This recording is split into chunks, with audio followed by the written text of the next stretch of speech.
Oh, Oh, goodness. it's just How our does own it little get better? private it's just our own little private chat. If you ever wonder why we're always laughing when we come on, it's because we're both sitting there waiting for it to go from scheduled to live, and you're waiting and waiting. It's like, now, oh, now. Always when Hi. you think it should come on, it's just like another 4 seconds, you know? It's Maybe very next funny. week we could do. Good Good idea. morning. Let's do that. Good morning. Good afternoon. Hello, everybody. Hello, Susie. Hello, Viv. How are you? I'm great. I'm really good. Awesome. How are you? Yeah, I'm wonderful. I just had a walk with my horses, which is very funny to say, but I just moved my horses to New Mexico and they're both not rideable yet because they just haven't had that sort of training, but they are walking with me, which is very nice. And so I just took them for a nice walk and the dogs too. So, we're just walking horses now. I mean, why not, right? The family's out together. The family's growing. So, how many dogs? Well, today walking 4 dogs and then, also 2 horses. And did Paul go with you today? No, because, I wanted to go a little further, and Paul is, when we go further, then it doesn't really work, but yesterday afternoon, we just walked on the back end of the property, and Paul the cat also came along with the horses, and it was more sort of a moseying, and it was very interesting because I could see he's very interested in the horses. He's been in their corral, he's been checking them out. But out there yesterday afternoon, I was like, oh, my younger horse, she's a little bit. I can see how she's. I wasn't quite sure. Like it could have been like where she was like, "Oh, I'm gonna go get you," to the cat. Yeah. Um, and so I was like, "Hey, Paul, you do know that their feet are deadly weapons. So, just so you know." That's it. So here we are talking about, do pets have boundaries? So the reason I asked that was because cats are very different to how they, especially Paul, how they interact and perceive things. So Mhm.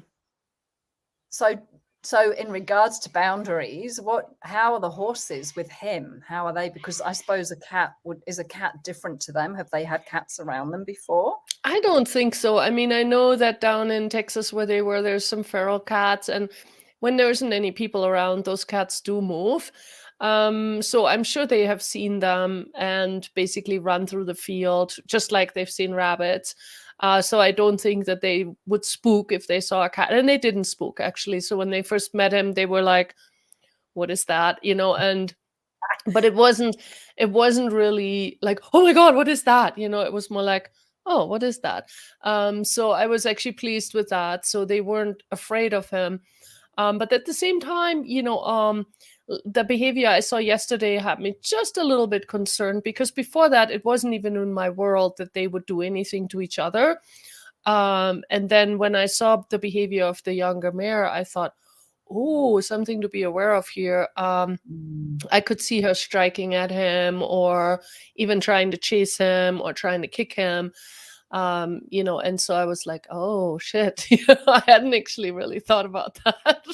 Yeah, and it's really interesting because obviously every animal has a different personality. They function differently. So, it's a good lesson in awareness as to, okay, this one I need to have a different conversation with. I need to have a different conversation with Paul. I need to be a different energy with this Yep. situation.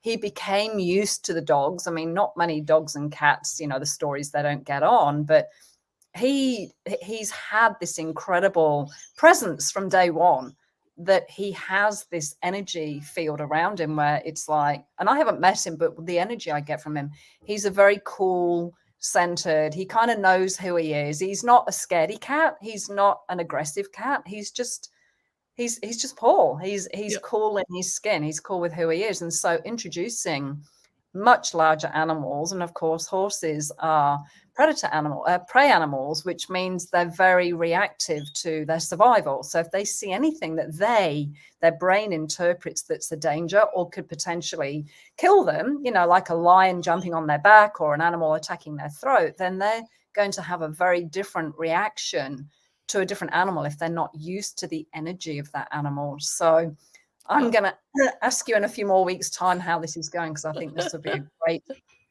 a great example of, do they have boundaries, Exactly.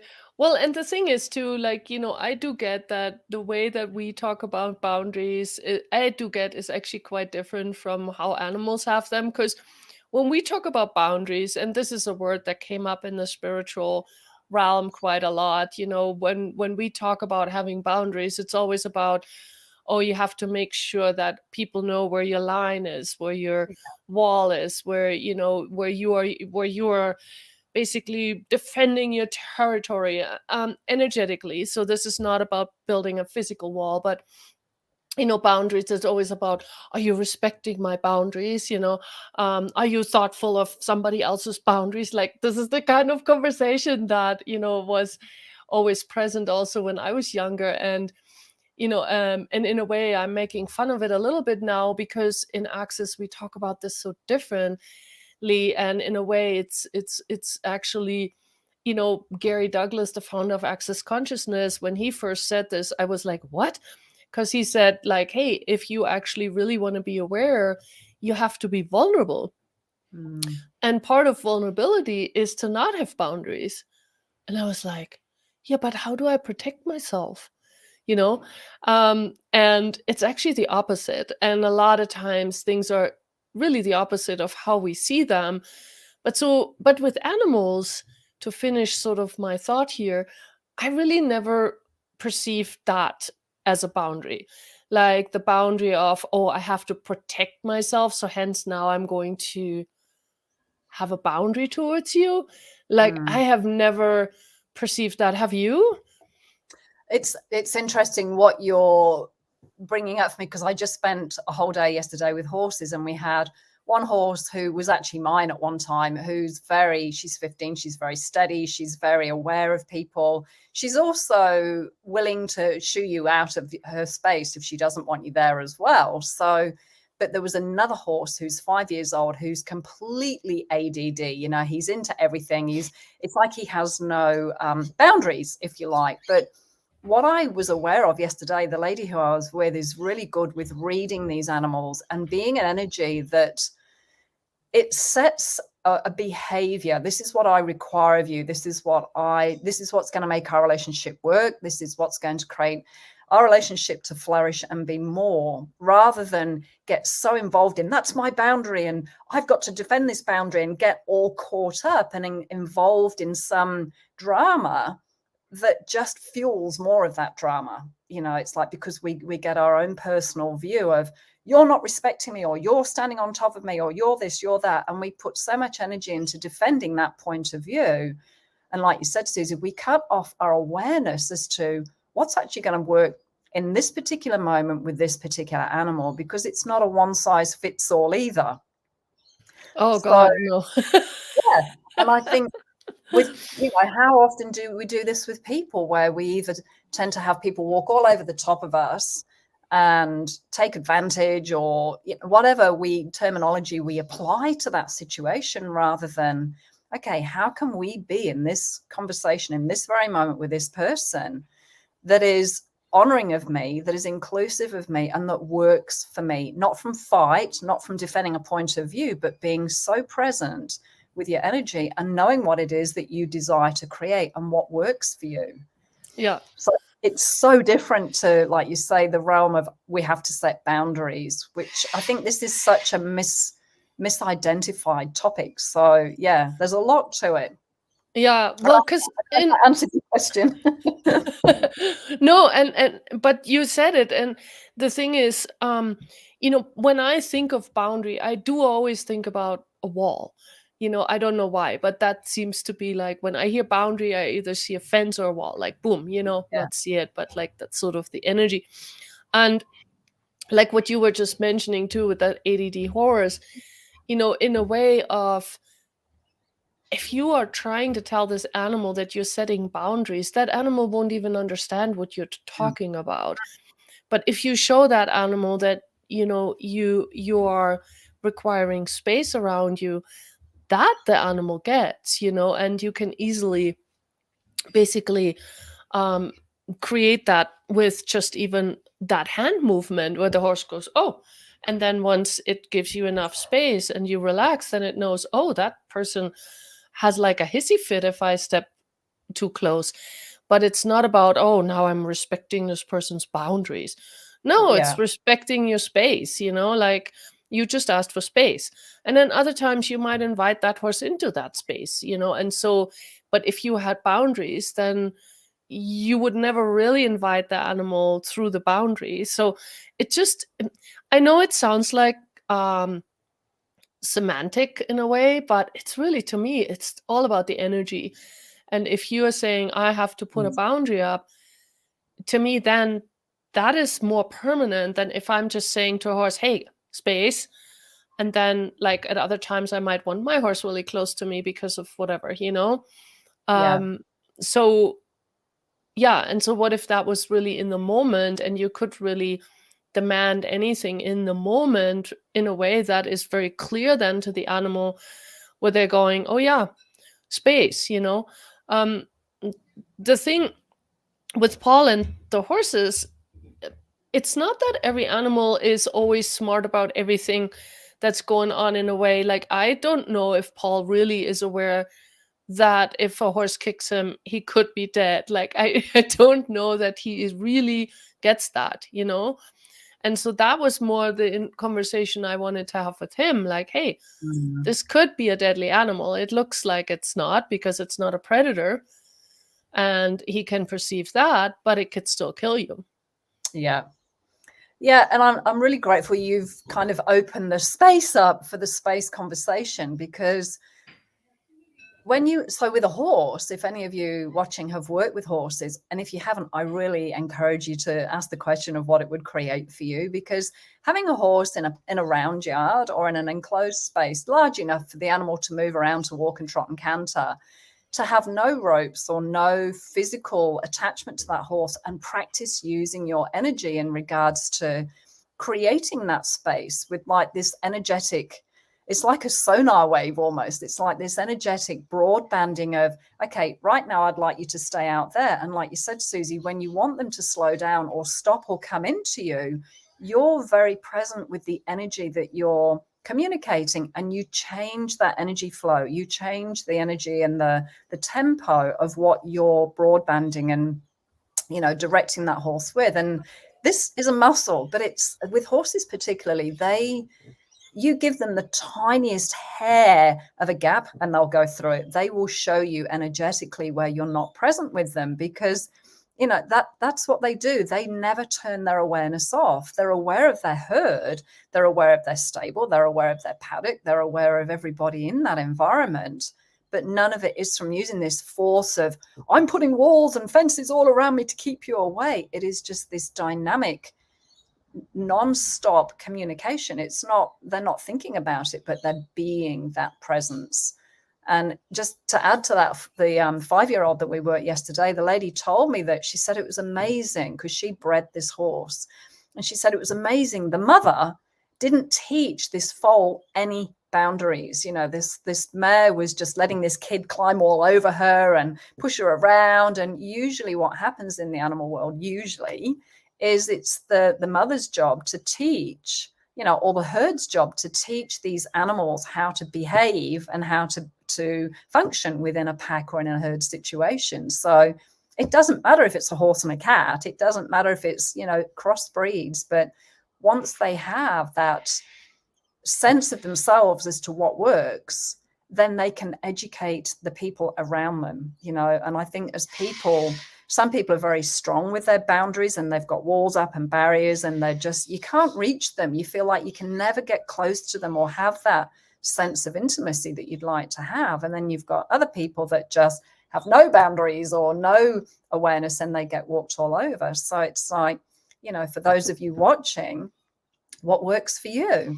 what energy are you being? Are you closing people out and wondering why you can't get close to anybody? Are you having people, walk all over you and feel like you're just the victim? So, the whole horse experience to me is such an amazing journey with that, because they're big, they can hurt. It's not like you've got a dog on the end of a lead or a cat or something where you can physically sometimes overpower them or control them. With a horse, that's all out of the window. They kick and bite, they move their body, they can push you over. So what awareness can you build with your energetic space that honors you and works for you, and that doesn't create this wonky, funky energy where you've got those walls around you?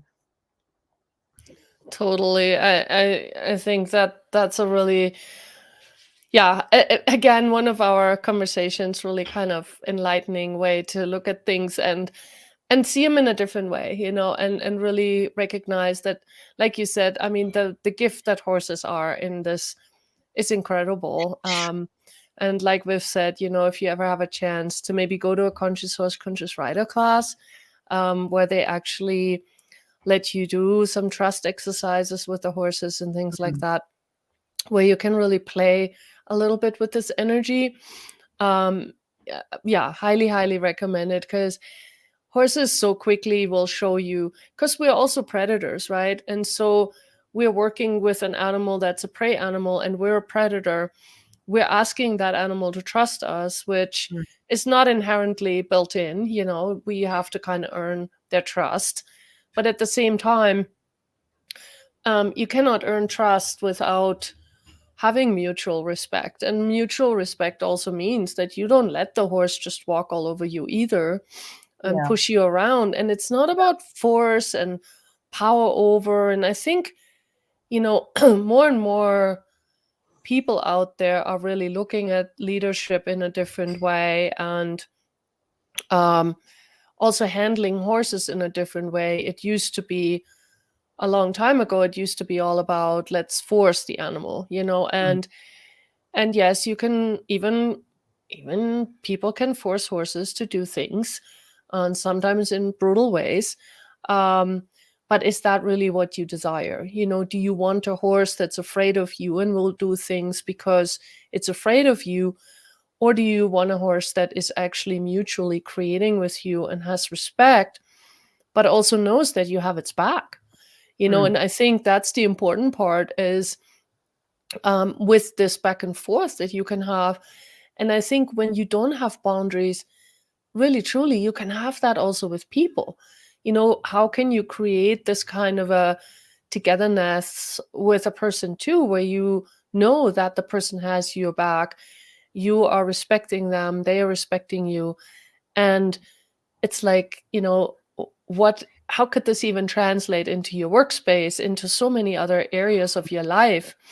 um, just really working with a horse, it's so interesting. And actually, I have to say, like, I've been working with these two horses for the last month and a half, like, quite a lot, to kind of get them to come here and everything. And they were really just in the pasture for the last few years and not really handled at all. And so it was really fun to do that. But my friend Francesca was saying to me the other day, Susie, you've gotten quite direct lately. And I'm like, oh. And she said, yeah, you're not really like skirting around the issue. You're just saying it as it is. And I was like, oh, that's interesting. I really do get that. That's because I've been playing with horses a lot. Yeah, because there isn't much space for miscommunication with horses. And yet the interesting thing is there's nothing personal in that. There's no hurt. There's no targeting or, kind of spearing people with that energy. With horses, it's like you watch stallions together or you see horses sorting out their pecking order. They will kick and bite and stand and rear and strike out, and yet there's no, once they sort it out, they're happy. Yeah. They're not skirting around and flowering around and trying to be polite. So, a lot of people struggle to say no to people. They struggle to say no to animals. So again, what energy could you be? What could you choose and what could you step into that allows you to say no if you feel that what's happening is not respectful of you or honoring or inclusive of you. Whereas with a horse, it's like, no, that's not okay. You don't get to do that. Yeah. Yeah. And it's funny too, like what you just brought up too, the energy of when people say no to someone, they always feel like, or a lot of times, I shouldn't say always, but people often have that sense that in order to say no, they have to now be mean or aggressive, or Mm, there has to be a certain energy behind it, otherwise, it won't be heard. And that's also such a strange concept that we have been taught. And I wonder, where that really even came from. But it is so not correct. I mean, mm, horses don't expect each other because one is bigger than the other or stronger. There are so many things that play into that. And I get it's the same with people too. And you don't have to be forceful in order to gain respect, you know? yeah. Um, I really don't get that. And oh my goodness, we have commotion here. Emma has something to say. But also, even in this situation right now, I could have yelled at the dogs, like, "Ah, shut up," but I already know it wouldn't have done a thing. So now it would have been the dogs barking in the back, "Bah, rah, rah," and me going, "Bah, bah, bah," in the front, and without any outcome of any sort. So I already knew she wasn't going to stop barking. So then I can just acknowledge it, that it's quite noisy, and then actually Sandy just let them out. But still, it's like, also pick your quote unquote battles. Like, what are you trying to accomplish? And how are you trying to accomplish something? And be real about that too, because sometimes you might be like, "Bah, bah, bah, bah, bah," and you already know, well, it's not going to change a thing, me doing all that. Then why even bother? Yeah. And I get this is the gift of asking the question, because if we're finding ourselves doing the same thing over and over, getting the same result, something's not working. So, what question can you be to change this? And this is where I love the tools of access consciousness and talk to the animals, because it's about learning to communicate in an effective way that you can have a relationship that is honoring, that's trusting, that you've got each other's back, and it's enjoyable. Hmm. Newsflash, it's enjoyable. And like you say, Susie, knowing which ones to get involved in and which ones not to, which ones can you engage a different possibility rather than same stuff, different day. So great conversation, another great conversation. So, ladies and gentlemen, what energy can you be that will change any situation that you find yourself in that's not currently working? Are you willing to say, you know what, that doesn't work? No, that doesn't work for me. What else is possible? And that was a tool that I found with people, because I used to find it really difficult to say no to people. It was like, okay, I kind of softly introduced my way to it as to that doesn't work for me. What else is possible? So, and you can use this with the animals. You might need to be a little bit more of an energy if you've got a horse close by or whatever, but it's all about building awareness and building your muscle as to knowing what works for you, what is honoring of you, what's inclusive of you, what makes your life work, and heading towards that, like you say, Susie, not from battle or control, but from, okay, this is what I would like. And you keep choosing towards what you would like. You keep looking at what you can change to have more of what you'd like. And if ease is part of that, then come to talk to the animals. Yay. Get yourself to an access consciousness class. Choose conscious horse, conscious rider. I just Exactly. Yeah, there's just so much on offer. If anybody is watching that isn't familiar with the tools of Talk to the Animals or Access Consciousness, it's an incredible universe of possibilities, and being able to access the processes and the tools, the energies that you should always have that will make your life work. So accessconsciousness.com or talktotheanimals.com or conscioushorse, consciousrider.com. Yay. All these options. Thank you, Awesome. Susie. Well, thank you, Viv. And yeah, we'll be up for another one next week. So keep keep yourselves posted for yet another conversation interrupted by dogs barking and all sorts of things, as we do. Thank you, everybody, for joining us and watching us in the future. And we'll see you next time. Thank you, Susie. Thanks, everyone. Bye. Bye.